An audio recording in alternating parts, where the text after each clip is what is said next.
ലീലേ, ഒരു സാധാരണ പെൺകുട്ടിയെപ്പോലെ അല്ല നീ. ഗാലവന്റെ പുത്രിയാണ്. ആശ്രമകന്യക. ആശ്രമകന്യക പാലിക്കേണ്ടതായ ചില ചിട്ടകളും നിഷ്ഠകളുമുണ്ട്. ഈയിടെയായി നീ അത് തെറ്റിക്കുന്നു. അലസതയും അശ്രദ്ധയുമുള്ള ശരീരം മൂദേവിയുടെ ഇരിപ്പിടമാണെന്ന് മറക്കരുത്. ഏക മകളെന്ന പരിഗണന, വാത്സല്യം അത് ആവോളം നൽകുന്നുണ്ട് നാം. ആശ്രമധർമ്മം പാലിക്കാൻ പലപ്പോഴും നമ്മുടെ മകൾ മറക്കുന്നു. പിതാവേ, എന്നോട് ക്ഷമിക്കണം. ഇനി അങ്ങനെയൊന്നും ഞാൻ പ്രവർത്തിക്കില്ല. മകളെ, ഉപദേശങ്ങൾ നൽകി നിന്നെ നേർവഴി കാട്ടാൻ നിനക്കൊരമ്മയില്ല. ഉപദേശിക്കാനും ശാസിക്കാനും ഒരു പിതാവെന്ന നിലയിൽ നമുക്ക് പരിമിതികളുണ്ട്. ഇവിടെ നിന്നെ ശ്രദ്ധിക്കേണ്ടതും നേർവഴിക്ക് നടത്തേണ്ടതും നീ തന്നെയാണ്. എനിക്കറിയാം പിതാവേ, ഒരിക്കലും ഈ മകൾ അങ്ങയുടെ പ്രതീക്ഷകൾക്ക് വിപരീതമായി പ്രവർത്തിക്കില്ല. സത്യം. നമുക്ക് നിന്നിൽ വിശ്വാസമില്ലാഞ്ഞിട്ടല്ല. പക്ഷേ ചുവടൊന്ന് പിഴച്ചാൽ മതി മാർഗം മാറാൻ. നിന്റെ മാർഗമെന്നും നേരിൻ്റേതാകണം, നന്മയുടേതാകണം.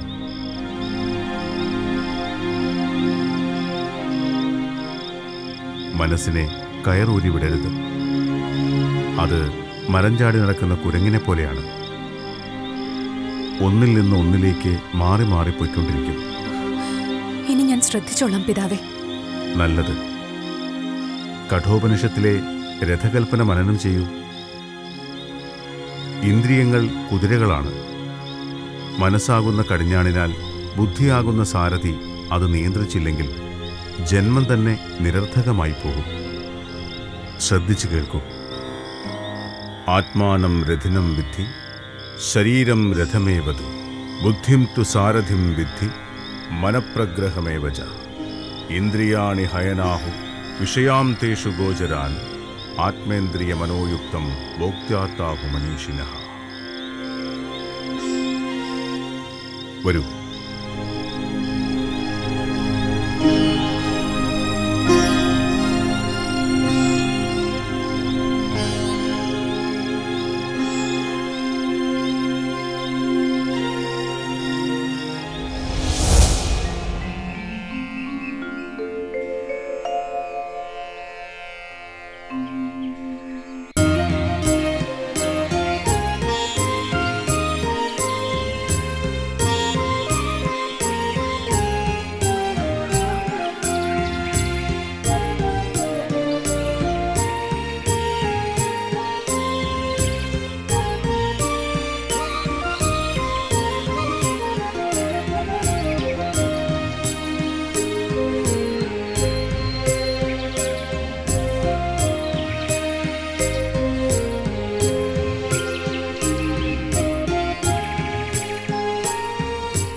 നടക്കുമ്പോൾ സൂക്ഷിക്കണ്ടേ? ഞാൻ ഇല്ലായിരുന്നെങ്കിൽ ഇപ്പോൾ കാണാമായിരുന്നു. ഞാൻ കാത്തുനിന്നത് എത്ര നന്നായി.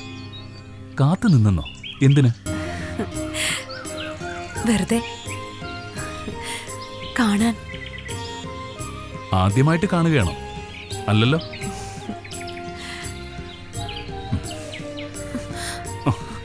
ഇപ്പൊ പോകണ്ട. നമുക്കിവിടെ കുറച്ചു നേരം സംസാരിച്ചിരിക്കാം. സംസാരിക്കാനോ? എന്താ സംസാരിക്കാനും മാത്രം? ദത്തന്റെ സാമീപ്യം അതെന്നെ വല്ലാത്തൊരു ലോകത്തിലേക്ക് എത്തിക്കുന്നു. എപ്പോഴും അടുത്ത് വേണമെന്നൊരു തോന്നൽ. ലീലെ, എന്തൊക്കെയാ ഈ പറയുന്നത്? സത്യം. ഈ രൂപം, ഈ കണ്ണുകൾ, ഈ ചിരി, സംസാരം, പെരുമാറ്റം, എല്ലാം എല്ലാം ഞാൻ ഏറെ ഇഷ്ടപ്പെടുന്നു. ലീലെ, എന്ത് അസംബന്ധമാണ് പുലമ്പുന്നത്? നീ ആരാണെന്നത് സ്വയം മറന്നു പോവുകയാണോ? ഒരു താപസ ശ്രേഷ്ഠന്റെ മകളാണ് നീ. മുനികന്യക, മുനികന്യകയായതുകൊണ്ട് പെണ്ണല്ലാതായി മാറുമോ? സ്നേഹിക്കാനും സ്നേഹിക്കപ്പെടാനുമുള്ള മനസ്സില്ലാതെ വരുമോ? ഏറെ നാളായി ഞാൻ കൊതിക്കുന്നു, ഇഷ്ടമാണെന്നൊരു വാക്ക് ദത്തനിൽ നിന്ന് കേൾക്കുന്നതിനു വേണ്ടി. എന്റെ മനസ്സെന്താണെന്ന് ബോധ്യപ്പെടുത്തുന്ന പല സന്ദർഭങ്ങളും ദത്തനോട് ഞാൻ പ്രകടിപ്പിച്ചിരുന്നു. ലീലേ, ഞാൻ സ്വപ്നത്തിൽ പോലും ചിന്തിച്ചിട്ടില്ല ഇങ്ങനെയൊരു ബന്ധം. മാതാ, പിതാ, ഗുരു, ദൈവം, ഇതാണ് ആചാര്യമതം. ഗുരു മനസ്സിലെ ഇരുട്ടകറ്റുന്നവൻ, ജ്ഞാനമാകുന്ന പ്രകാശം തെളിക്കുന്നവൻ. ആ ഗുരുവിന്റെ മകളെ സാഹോദര്യ സ്ഥാനത്ത് നിന്ന് മാറ്റി ചിന്തിക്കാൻ മാത്രം തരം താഴ്ന്നു പോയിട്ടില്ല ദത്തൻ. ബ്രഹ്മഹത്യ പാപം ചെയ്യാൻ ഞാൻ മഹാപാപിയുമല്ല. പക്ഷേ എനിക്ക് ദത്തനെ മറക്കാൻ കഴിയില്ല.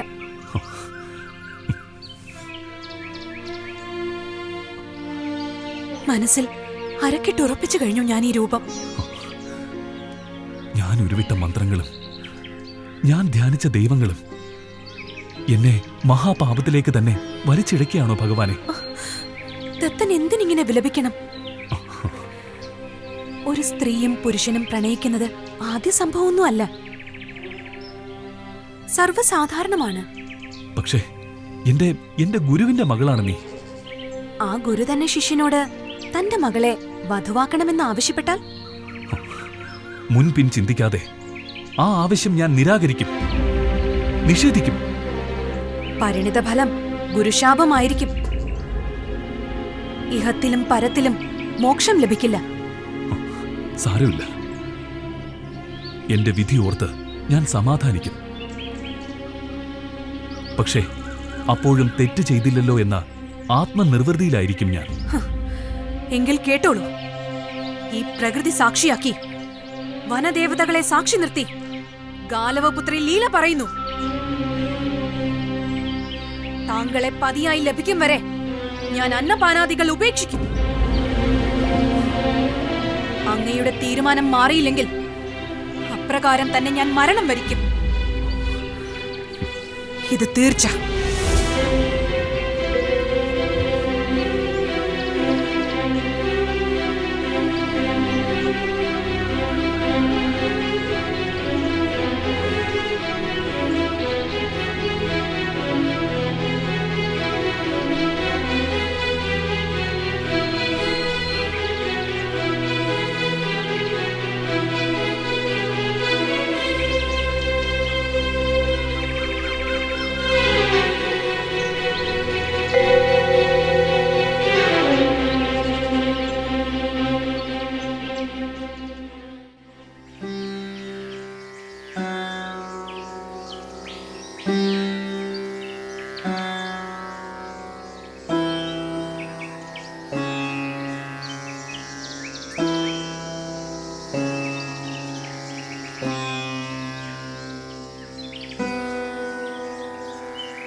പ്രണാമം ഗുരു.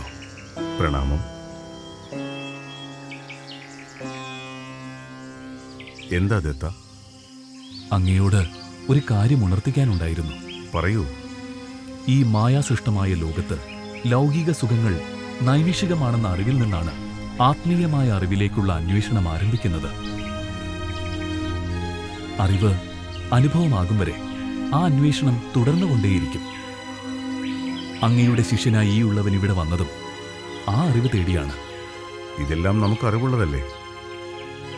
മുഖവുരകൾ ഒഴിവാക്കി കാര്യം പറഞ്ഞുകൊള്ളൂ ദത്ത. എന്റെ പൂർവ്വവൃത്താന്തങ്ങളും ജന്മലക്ഷ്യവും അങ്ങയ്ക്ക് അറിവുള്ളതാണല്ലോ. മനസാ വാച കർമ്മണ ചെയ്യുന്ന ഗുരുനിന്ദകൾ ബ്രഹ്മഹത്യാ പാപത്തിന് തുല്യമാണ്.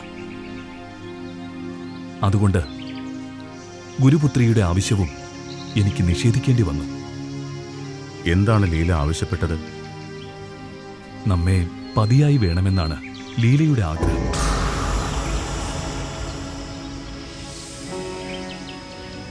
ജീവിതത്തിൽ ഇന്നേവരെ ഞാൻ ചിന്തിച്ചിട്ട് പോലുമില്ലാത്ത കാര്യമാണ് ലീല ആവശ്യപ്പെട്ടത്.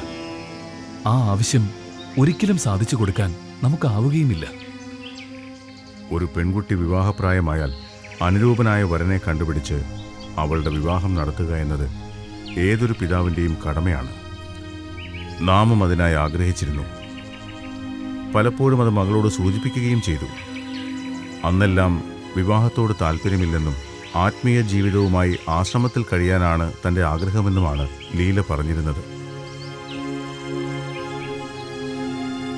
എന്നാൽ കഴിഞ്ഞ കുറച്ച് ദിവസങ്ങളായി ലീലയുടെ സ്വഭാവത്തിൽ പ്രകടമായ മാറ്റങ്ങൾ നാം കാണുന്നു.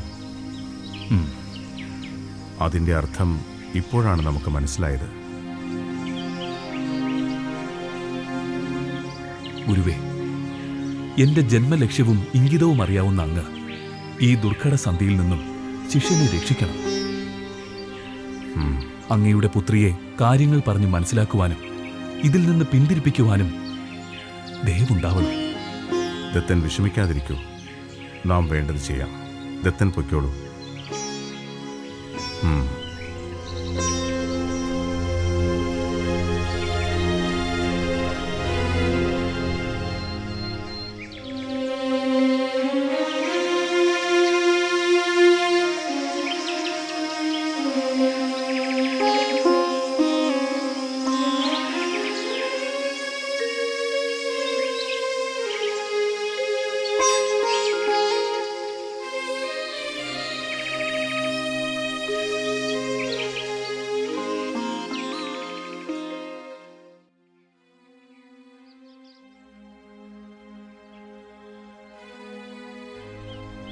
എന്താ മകളെ, നിനക്കിതെന്തു പറ്റി? നമ്മുടെ പുത്രിയായ നിന്റെ മനസ്സിൽ എങ്ങനെ ഇങ്ങനെ ഒരു അധമ ചിന്ത ഉടലെടുത്തു? ക്ഷമിക്കണം പിതാവേ, മാപ്പർഹിക്കാത്ത തെറ്റാണ് ഞാൻ ചെയ്തത്. ഏത് ശപിക്കപ്പെട്ട നിമിഷത്തിലാണ് എന്റെ മനസ്സിൽ ഇങ്ങനൊരു മോഹം ഉടലെടുത്തതെന്ന് എനിക്കറിയില്ല. പക്ഷേ ഇനി അത് മനസ്സിൽ നിന്ന് മായ്ച്ചു കളയാൻ എനിക്ക് കഴിയില്ല. കഴിയണം. കഴിഞ്ഞേ തീരൂ. ഒരു മുനികന്യകയാണെങ്കിലും നിനക്ക് ലൗകിക ജീവിതം അനുവദനീയമാണ്. നിന്നിൽ കൂടി വേണം ഗാലവന്റെ കുലത്തിന് പിന്തുടർച്ചകളുണ്ടാകാൻ. അതിനുവേണ്ടിയാണ് പല പ്രാവശ്യം നിന്നെ ഞാൻ വിവാഹ ജീവിതത്തിനായി നിർബന്ധിച്ചത്. അപ്പോഴൊക്കെ നീ ഒഴിഞ്ഞു മാറി. പക്ഷേ ഇപ്പോൾ നീ ആവശ്യപ്പെടുന്നത് ഒരിക്കലും സംഭവിക്കാൻ പാടില്ലാത്ത കാര്യമാണ്. ദത്തൻ, അവൻ ബ്രഹ്മചര്യം അനുഷ്ഠിക്കുന്നവനാണ്. മഹാതാപസിയായി മാറേണ്ടവനാണ്. ഒരിക്കലും നിങ്ങളുടെ വിവാഹം നടക്കാൻ പാടില്ല. നടക്കാൻ നാം അനുവദിക്കില്ല. ഗുരുശിഷ്യ ബന്ധത്തിന്റെ അർത്ഥം മകൾ വിസ്മരിച്ചു കളഞ്ഞല്ലോ. പ്രിയ ശിഷ്യനെ അവന്റെ ജന്മലക്ഷ്യത്തിൽ നിന്ന് വിലക്കുന്നത് ആത്മഹത്യാപരമാണ്. ഇവിടെ എന്നിലെ പിതാവും ഗുരുവും നിസ്സഹായനായി പോകുന്നു. മോളെ, എൻ്റെ മകൾ എന്നെ ധർമ്മസങ്കടത്തിലാക്കരുത്. എന്നെ അനുസരിക്കണം. ഒരച്ഛൻ്റെ അഭ്യർത്ഥനയാണിത്. അങ്ങ് ഈയുള്ളവളോട് അഭ്യർത്ഥിക്കുന്നത് എന്തിന്? മാതാ, പിതാ, ഗുരു, ദൈവം എന്നല്ലേ? അങ്ങ് ശിഷ്യനെ കുറിച്ച് ഓർത്താണ് വ്യസനിക്കുന്നത്, പരിതപിക്കുന്നത്. പക്ഷേ അങ്ങെന്റെ പിതാവുമാണ്. ഗുരുവിന്റെ ധർമ്മം പോലെ തന്നെ ഒരു പക്ഷേ അതിനേക്കാൾ ഏറെ ധർമ്മചിന്ത വേണ്ടത് പിതാവെന്ന സ്ഥാനത്തിനല്ലേ? പുത്രിയുടെ ആഗ്രഹം നിവർത്തിക്കേണ്ടത് പിതാവിന്റെ ധർമ്മമല്ലേ? ഗുരുവിന്റെ ധർമ്മത്തെക്കുറിച്ച് ആകുലപ്പെടുമ്പോൾ അങ്ങ് വിസ്മരിക്കുന്നത് പിതാവിന്റെ ധർമ്മമാണ്. അവിടുത്തെ ധർമ്മം നിർവഹിക്കണം.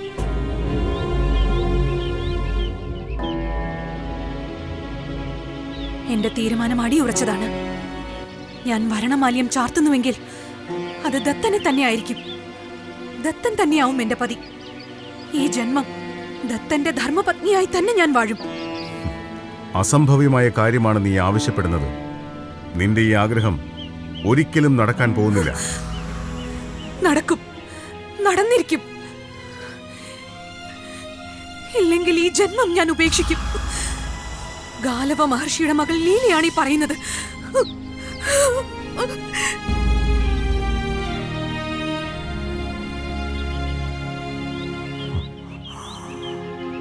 ഭഗവാനെ കൈലാസനാഥ, ഇതിനൊരു പരിഹാരം കൽപ്പിച്ചരുളണേ ഭഗവാനെ.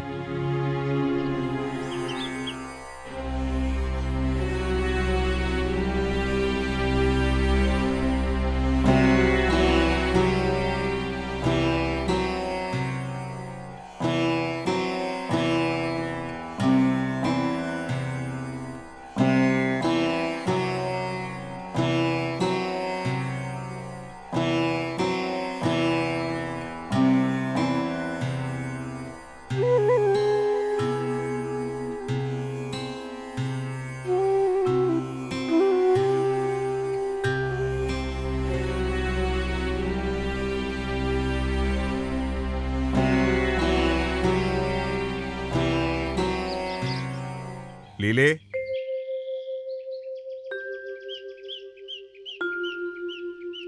ലീലേ,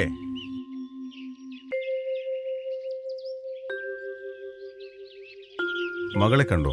കരഞ്ഞു കലങ്ങിയ കണ്ണുമായി പുറത്തേക്ക് പോകുന്നത് കണ്ടു. ചോദിച്ചപ്പോ ഒന്നും മിണ്ടിയില്ല. എവിടേക്കാണ് പോയത്? അറിയില്ല ഗുരു.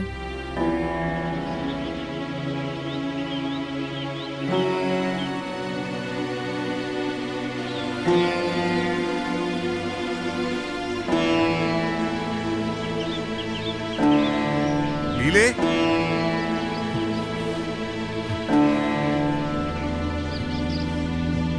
ലീലേ, മകളെ, ലീലേ,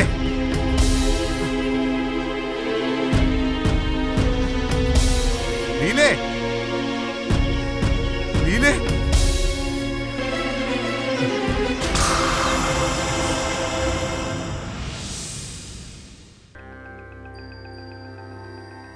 വിശ്വാസത്തിൻ്റെ രൂപമാണ് ദൈവം.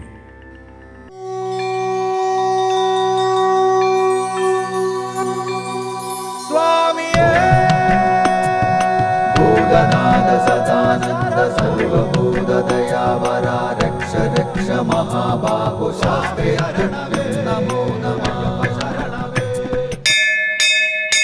ലോകവീരം മഹാപൂജ്യം സർവരക്ഷാകരം വിഭും പാർവതീ ഹൃദയാനന്ദോ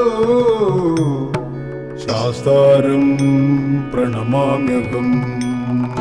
ഭൂതനാഥ സദാനന്ദ സർവഭൂതദയാവര രക്ഷ രക്ഷ മഹാബാഹു ശാസ്ത്രേ തുഭ്യം നമോ നമഃ.